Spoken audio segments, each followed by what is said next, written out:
Class of 2008 from the Humanities in UCLA College of Letters and Sciences.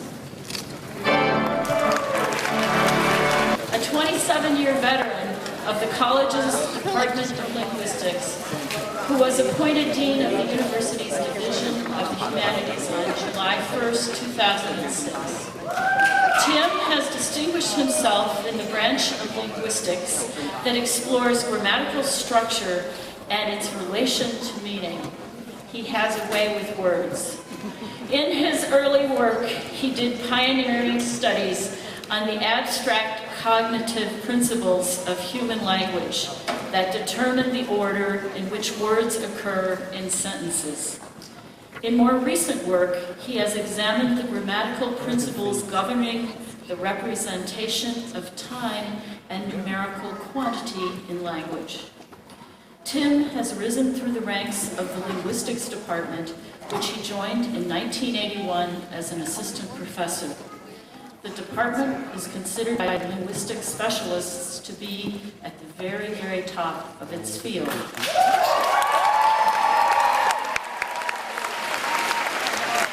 Tim has served twice as department chair from 1994 to 1998, and from 2004 until his appointment as dean.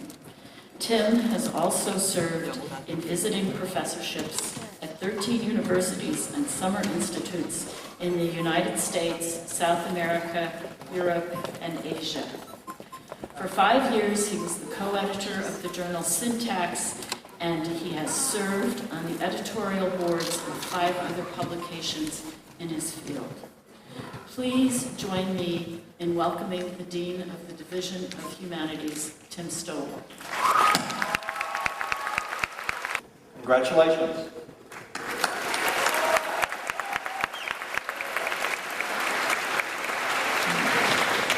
It is my privilege to welcome you here on this fine California afternoon, together with your parents and grandparents, brothers and sisters, uncles, aunts, cousins, nephews, nieces, husbands, wives, children, boyfriends, girlfriends, friends. Today signals the end of your undergraduate studies at UCLA, but certainly not the end of your education, nor the end of your association with this university. These ceremonies and the granting of your degrees transform you from students into alumni, and you are now part of an extended family of many generations, sharing memories of your time at UCLA and a new sense of the important relationships that you have formed here, and that you will continue to enjoy, we hope, for years to come. For many of you, this has been the last week of your lives of repeated cruel and unusual punishment, also known as final exams. Or the last week of staying up all night finishing a term paper that you managed to get an extension on. Or just the beginning of a break from all of that, as you look forward to 3 more years of torture in law school, or an infinite number of years as a grad student TA. But for today, you can all focus on what you have accomplished here. The ultimate reward, 2 extra letters at the end of your name. Some of you have mastered the skills of philosophy.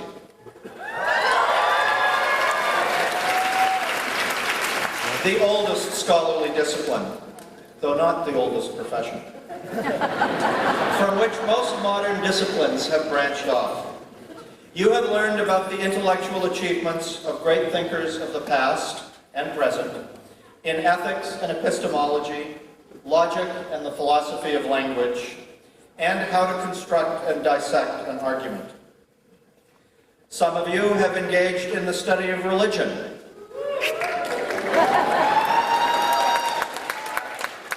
achieving a deeper understanding of how diverse religious traditions have shaped people's lives around deeply personal issues of faith. Others have studied the classical world of the ancient Greeks and Romans, learning about their achievements in philosophy and government, art and architecture, epic poetry, and drama. Others have examined the many other great lands surrounding the eastern and southern shores of the Mediterranean, spanning a broader sweep of time from the ancient world of biblical times through the era of the great expansion and cultural flowering of Islam, and continuing to the cultures of the present day. All of you have learned at least one of the languages of these worlds, that is, the classicists and the Near Eastern scholars, be it Latin or Greek, Hebrew, Arabic, or Persian.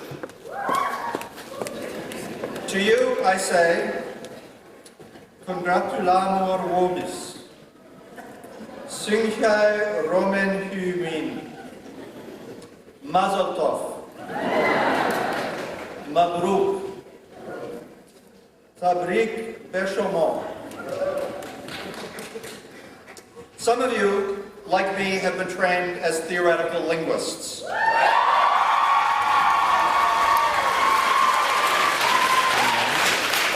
as applied linguists.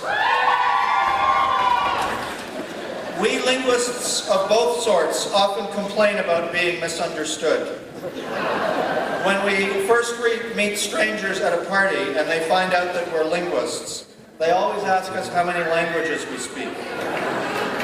Instead of asking us whether we're syntacticians or semanticists or phonologists or phoneticians or psycholinguists or discourse and conversation analysts, engaged in the study of human language from a scientific perspective.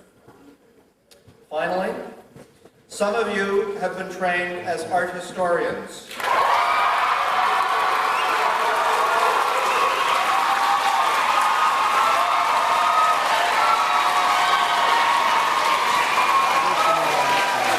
Or as musicologists and students of music history. You have learned to think critically about art or music, or both, those most creative and idiosyncratically human endeavors, assimilating technical aspects of their structure and form, and reflecting on the historical and cultural worlds in which they have been formed, evolving from ancient traditions into those of the modern world. Now, while all humanities students have been engaged in your studies here, the world has changed around you in ways that you have absorbed and adjusted to as time has marched on. A long time ago, UCLA students spent exactly 4 years here, but things are not so simple nowadays. Some of you came here just 2 years ago as transfer students.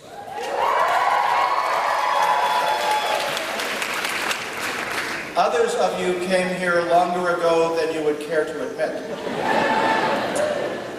And we know that it's been hard for you to say goodbye to UCLA because life here is, after all, so enjoyable. When you first arrived here as young innocents, you had never experienced sophisticated adult pursuits, such as the quarterly undie run. You had never savored fine cuisine on the level of the bistrot de UCLA. Probably you are no longer as impressed by this food as you once were. But we hope you're still impressed with the quality of your professors, at least those of them that came here today.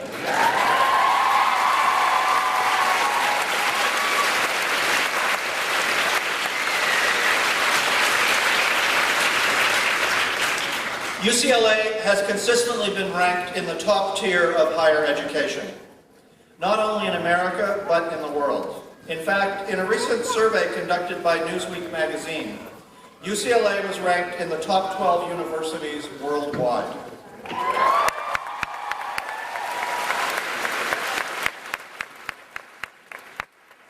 And I probably shouldn't say this, but USC was ranked in the top 42 universities.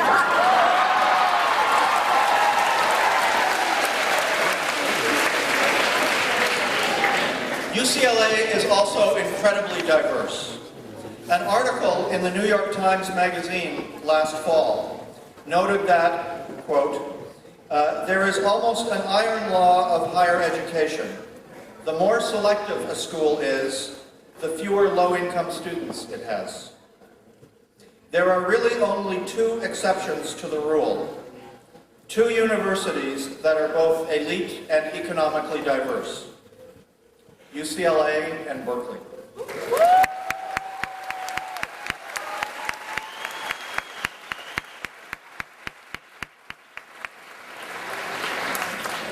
The New York Times article continued.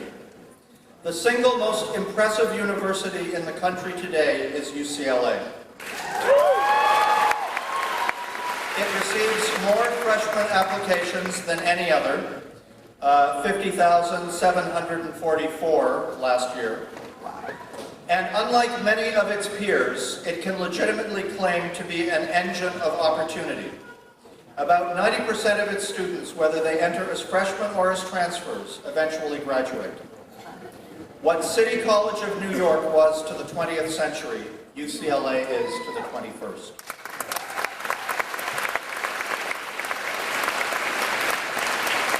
In other words, graduates, both in front of me and behind me, you are collectively a very impressive group. Our faculty is also an impressive group, and getting better every year, especially in the humanities division. It is no surprise then that other top universities such as Princeton, Stanford, and Chicago are always trying to steal our faculty away from us. I should add Oxford and Chapel Hill and a few others that have caused problems for me this year. In fact, one of the hardest parts of my job as dean is trying to hold on to our faculty, fending off raids from all of these competing institutions. But in the end, we should not pay too much attention to the ratings game of whether we're in the top 10 or the top 12 or whatever, even if it makes us look good compared to our competitors. The most important thing to remember about your education in the humanities here at UCLA is that you belong to a superb group of students engaged in the pursuit of knowledge who have had the opportunity to interact with some of the best and most innovative and inventive minds in the world. Faculty who are engaged in groundbreaking research and who sustain a belief in the ideals of nurturing students in the setting of a great public university that belongs to all of the people of California and that is here to serve their needs. Public universities stand as beacons of aspiration for millions in a world that is increasingly divided along economic lines between a very small number of very rich people and a very large number of people for whom private universities with small enrollments and high tuition in the range of $30,000 per year or more are effectively out of reach. UCLA may be an elite institution, but it embodies an elite of the mind and not an elite of the bank account.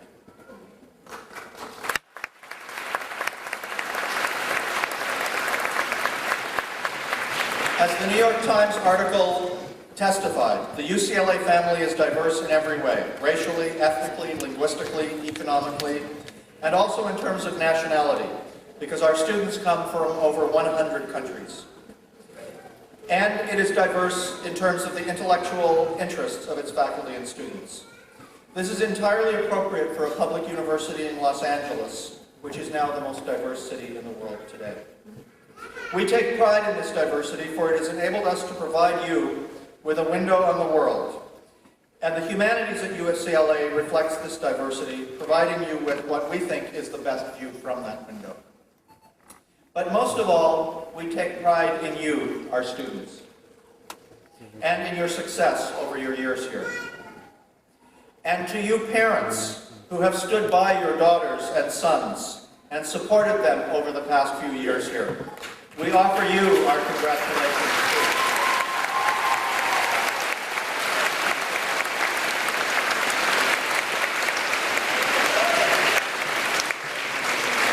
Graduates, you are now well prepared for even greater success as you move into the wider world. But we ask of you that you take with you from UCLA the ideals of open-mindedness and understanding of other peoples and cultures that the humanities here have sought to foster in you. Please also remember us after you have gone, because we will still be here, teaching another generation of Bruins who are coming after you. And now, on with the main part of the show, in which you will play the starring role.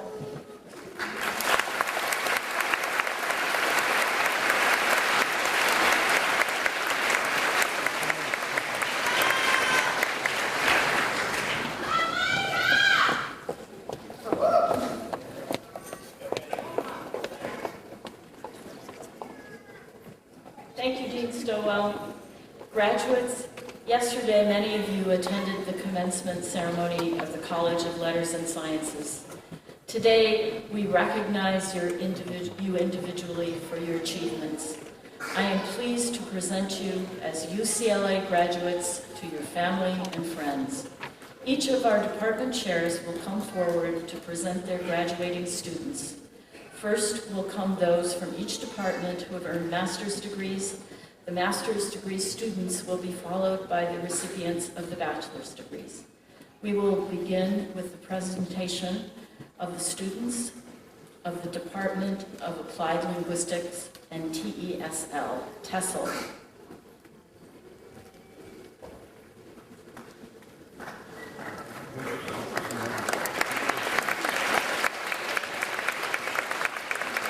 Teaching English as a second language. I'm pleased to present the graduates of our department. I would like to ask my colleague Linda Jensen at the other podium to read our graduates' names.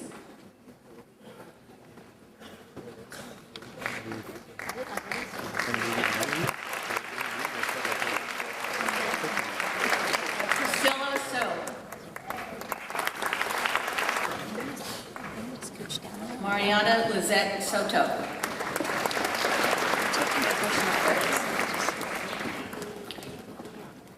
Danielle Nicole Boyston.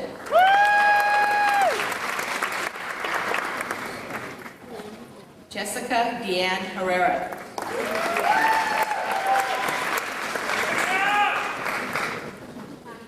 Wingyan Winnie O. Young.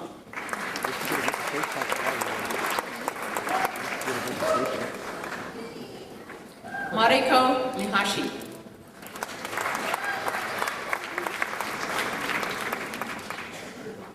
Uno Choi.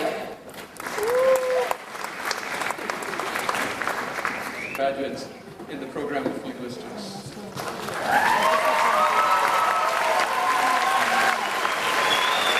Joining me today is Professor Russell Hsu, who will announce the names of the graduates.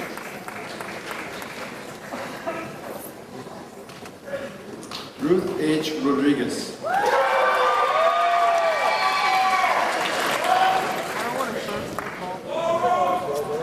Lana Carter Pierce.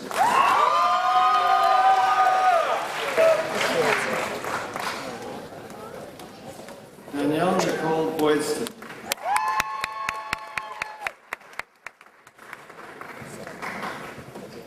Jessica Deanne Herrera. Graduate cum laude. Wingyan Winnie O. Young.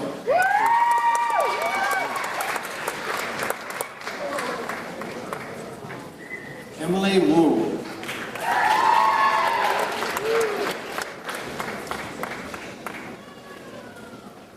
Stephen Paul Landreth. The graduating class of 2008. Graduates, please stand and be acknowledged by your families.